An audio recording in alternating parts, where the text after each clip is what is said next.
केही काहा ऊपर रागंती नहीं किंतु बेर बुड़कू प्राय घरे राग चले ए मा राग कहले कौन बुझुंदी आपण राग कहले अन्य ऊपर रागिबा आउ राग कहले गीत बाद्य राग नाही इरे सिना से राज्य रे केही काहा ऊपर रागंती नहीं हेले गीत बाद्य राग चले कवि केमिति मुंड खर्च करी लिखिछि सुनिबा पाइया तू धैर्य दरकार वो बुझुछु सेठी पाई अलंकार साहित्य धीरे धीरे पाला पाला ताकू फसई फसई गले से राज्य रे मार नाही तंड नाही केई काकू मारती नहीं तंडती सकाल को मारतंड को नमस्कार करती पानी दियंती इरे मारतंड कहले सूर्य से राज्य रे केही मारती नहीं केई काकू तंडती नहीं मारतंड कहले सूर्य नारायण को नमस्कार करती से राज्य रे धर नाही केई तो चोरी करती नहीं क्या काकू धरिबो किंतु चारियारे गाँ चारिपट जाक धर ये मयूरभंज जिले में केन्दुझर जिले में जाजपुर जिले में बेसी धर धर कहले पर्वत इरे से राज्य सीना धरे कि कई क्या धरती नहीं चोरी करे कि धर धर धर धर किंतु धर कहले पर्वत से राज्य रे काम नहीं क्या कहले जम क्या कहले समय अछि से लोक मान से राज्य रे कई काकू बंदी करंती चोरी नाही नारी प्रति असदाचरण नाही बंदी के का करिवो किंतु बंदी करंती कोठी ना नाट्य अभिनय रे बंदी करी के लिया कोन बुझछंती हेउची साहित्य संभारा को बुझिले भलो न बुझलो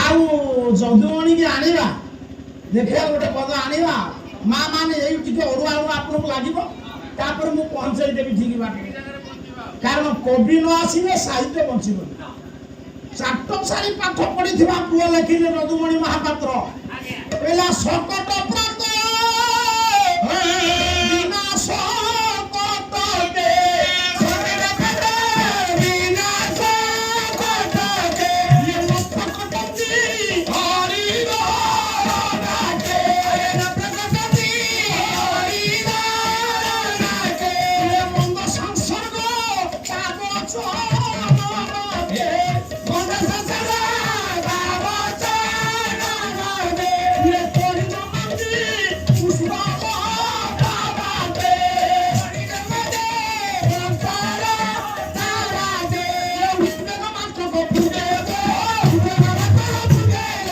उसने मात्र को पूजे उसने मात्र को पूजे उपरा से सदा रही चौकिया का राजा सदा रही चौकिया का उपरा से सदा रही चौकिया का उपरा से सदा रही चौकिया का बड़ा बधाई बनेगा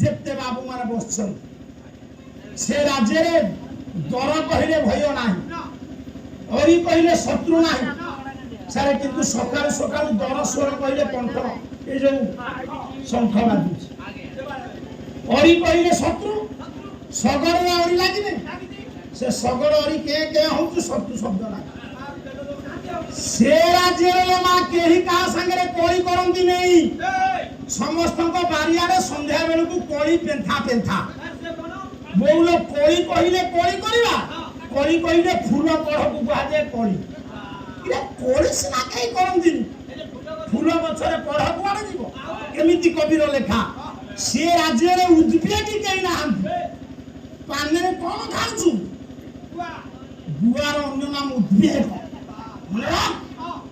गुआ पेंथा पेंथा आउ समय नहीं सेई राज्य राजा हेले किए गोटिए मूल्यवान संपदाई की वैषम्यम चली गई राज्य राजा को कहा जाए भूपति तू कहा पति तो स्त्री की कौन दियो लुका दिए कितने बे जो दिन लुका नहीं तो स्त्री की देलू तो स्त्री कौन कला कौन କହିକିରି ଫୋପାଡ଼ିଲା। ଦେଖ ମା, ଇଏ କଣ ସ୍ତ୍ରୀର କର୍ତ୍ତବ୍ୟ? ଯେତେ ପିଲା ବସିଛ ଶୁଣ, ଗୋଟେ ନାରୀର ପତି ହେଲା ତା ସ୍ୱାମୀ, ବସ୍ତ୍ର ଦିଏ ସେ ତା ସ୍ତ୍ରୀ। ରାଜା ଯଦି ହେଲେ ଭୂପତି, ଭୂ କହିଲେ ପୃଥିବୀ, ପୃଥିବୀର ସ୍ୱାମୀ କିଏ? ରାଜା। କୃଷ୍ଣ ଯଦି ଭୂପତି, କୃଷ୍ଣ କେମିତି ପୃଥିବୀ ରାଣୀକି ଲୁଗା ଦଉଛନ୍ତି କି ନାଇଁ? ବାପା ଆଦରେ ମୁଣ୍ଡ ଖର୍ଚ୍ଚ କଲେ ପାଲା ହବ। ଯେତେ ମା ବସିଛ ଶୁଣ, ସ୍ୱାମୀ ଯେମିତି ସ୍ତ୍ରୀ କି ବସ୍ତ୍ର ଦିଅନ୍ତି, ଇଏ ଭୂପତି ଯଦି ହେଲେ ରାଜା, କୃଷ୍ଣ ରାଜା, କୃଷ୍ଣ ଇଏ ପୃଥିବୀ ରାମାକୁ କୋଉ ବସ୍ତ୍ର ଦଉଛନ୍ତି? କବି ହେଲେ ସିଂହସ ରହି ହେଲା ନୈଷଧ୍ୟ ଜଡ଼ିତ। ସ୍ୱର୍ଗ କେମିତି ପରିଷ୍କାର କରି ବଲୁଛି? ପରିଷ୍କାର ଅଛି, ହୃଦୟ ପରିଷ୍କାର ନୁହଁ। ଅହଙ୍କାରୀ ହେଲେ ମଣିଷ ପତନ ଘଟିବ। ମନରେ କୁହ, ମୁଁ ପାଲା ପଇସା ବଢେଇଲି, ମୁଁ ଏତେ ଜାଗାରେ ମୁଁ କୋଟିପତି। ଇରେ କି କୋଟିପତି? ଗୋଟାଏ ପଥ ହେଲେ ଟଙ୍କା ନଥିବ। ଇଏ ଦୁନିଆରେ ଜଣେ ବଡ ଲୋକ, ଆମେ ସମସ୍ତେ ମୂଲିଆ। ସେଇ ହଉଛି ମାଲିକ। ଇଏ ଅଖିଳ ବ୍ରହ୍ମାଣ୍ଡର କର୍ତ୍ତା ଆମକୁ ଚଳେଇଛି। କୋଟିପତି ଏ ଟଙ୍କା ଥବ, କିଏ ମଲା ବେଳେ ଟଙ୍କା ନେଇ ଗଲାନି। ଇଏ ବୃଥା ଅହଙ୍କାର କିଛି ମୂଲ୍ୟ ନାହିଁ। ଆମ ମଞ୍ଚରେ ଯଦି ଆମଠୁ ଧନୀ ନଥାନ୍ତୁ, ତାହେଲେ ଆମେ କହିଲେ ଶୋଭା ପାଇଲା। ଆମେ ଧନୀ ବୋଲି ବଢିବା ଦେଖିଲେ ଲାଭ କଣ ଅଛି? ଆମେ ମୂଳ ଲାଗିବାକୁ ଆସିଛୁ। ମୁଁ କହିଛି ଆମେ କଲଚରାଲ ଲେବର। ଲୁଙ୍ଗା ଗାଁ ଲୋକ ଉପର ହାତରେ ଦେବେ, ଆପଣ ଆମର ମାଲିକ, ଆପଣ ଆମର ପୃଷ୍ଠପୋଷକ। ଗୋଟିଏ ପଦ ଶୁଣ, ଭଗବାନ କୃଷ୍ଣ କେମିତି ପୃଥିବୀ ରାଣୀକୁ ଲୁଗା ଦଉଛନ୍ତି। ଲେଖିଲେ ସିଂହସ କହିଲା, ସୀତା ସୁବର୍ଣ୍ଣରେ ବୟତିଷ୍ମ ତଦ ଗୁଣେଇ ମହାଶିବ ମନ ସହକୃତ କରି ବାହୁ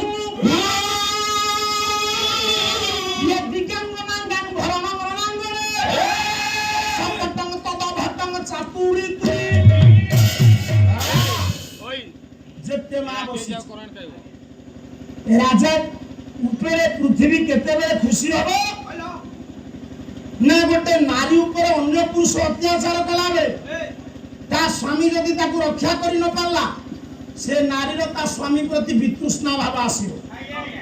ପୃଥିବୀ ରାଣୀ ଉପରେ ବା ତାଙ୍କ ଦ୍ୱାରକାରେ ଯଦି ଅନ୍ୟ ରାଜ୍ୟ ମାନେ ରାଜା ମାନେ ଆସି ଆକ୍ରମଣ କରନ୍ତି, ଇଏ କଣ କରନ୍ତି? ଯୋଉ ଯୁଦ୍ଧ କରି ତାଙ୍କୁ ପରାସ୍ତ କରନ୍ତି।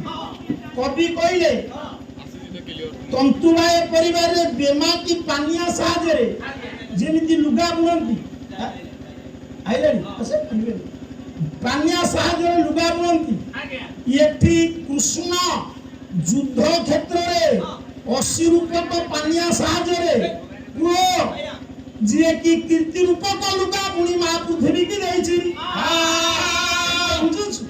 ଇଏ ରାଜାଙ୍କର ତ ଅନେକ କୀର୍ତ୍ତି, କୃଷ୍ଣଙ୍କ କୀର୍ତ୍ତି ଆମେ ବର୍ଣ୍ଣନା କରିପାରିବାନି। ମୁଁ ଏତିକି କହିବି, ଯେଉଁ ରାଜ୍ୟରେ ଜଣେ ରାଜା ସବୁ ପ୍ରଜା ମାନଙ୍କ ପାଇଁ କାମ ଯୋଗାଡ଼ କରିଦିଏ, ସେଇ ଯୋଗ୍ୟ ରାଜା। ଟଙ୍କା 5ଟା ଦେଲେ ପ୍ରଜାଙ୍କର ମଙ୍ଗଳ ହବ ନାହିଁ। ଭଗବାନ କୃଷ୍ଣ ଯୋଗ୍ୟତାକୁ ଲକ୍ଷ୍ୟ କରି ଧୀରେ ପ୍ରଜା ମାନଙ୍କର ଯୋଗ୍ୟତାକୁ ଲକ୍ଷ୍ୟ କରି ଯିଏ ଯୋଉ କାମ ପାଇବା କଥା ସେ। ତୁ ପାଠ ପଢିନାଉ, ତୁ ଶ୍ରମିକ ହବ। କିଏ ପାଠ ପଢିଛି, ଅଫିସର ହବ। ଦ୍ୱାରକାପୁରର ପିଲାମାନେ ଅନ୍ୟ ରାଜ୍ୟକୁ ଚାକିରି କରିବାକୁ ଯାଆନ୍ତି। କ୍ଷମା କରିବେ ସାର୍, ଯେ ପର୍ଯ୍ୟନ୍ତ ଓଡ଼ିଶା ପିଲାମାନେ ଓଡ଼ିଶାରେ କାମ ପାଇବେ, ସେଇଦିନ ହବ ସୁନାର ଓଡ଼ିଶା। ଓଡ଼ିଶା ପିଲାମାନଙ୍କର ଖଣିଜ ପଦାର୍ଥ ପୂର୍ଣ୍ଣ ଥିଲା ବେଳେ ଏମାନେ ଯଦି ବାହାର ରାଜ୍ୟ ଉପରେ ନିର୍ଭର କରିବେ, ଇଏ ଓଡ଼ିଶା ସେମିତି ଗରିବ ହେଇ ରହିବ।